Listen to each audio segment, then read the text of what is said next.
Да покажем едно видео. Добро утро, че скоро не сме се включвали на видео. Да разчешаме чушиците. Какво това е тук? Тиксо.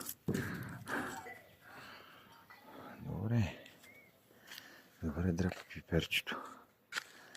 Да го разчешаме. Като за добро утро. 7:30 сутринта.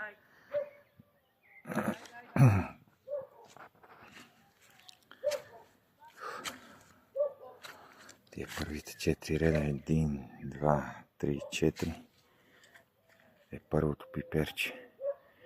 Че едно оставиш, друго почнеш.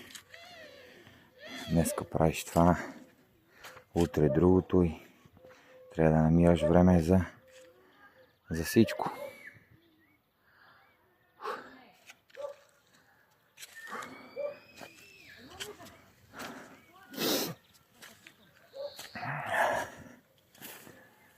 Пречешахме след поливката, да едва да дръпне въздух, слънчице. И да се надяваме и чушчици да има.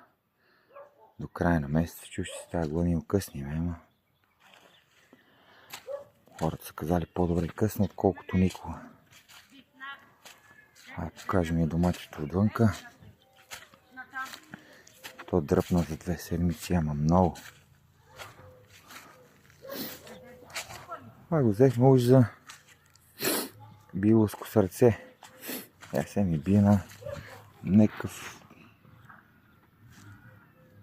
розов. Ама ще видим.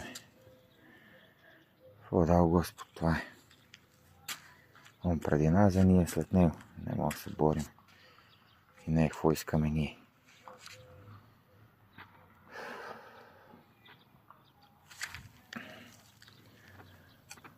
Има някой, даже има и цвят.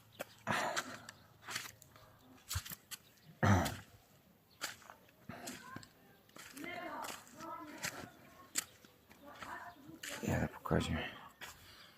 Ето. Ето на 2 седмици. Преди 2 седмици го съдихме, много дръпна за 15, колко 17 дни. 30 май ли го засадихме, това не знам. От остана ли разсад.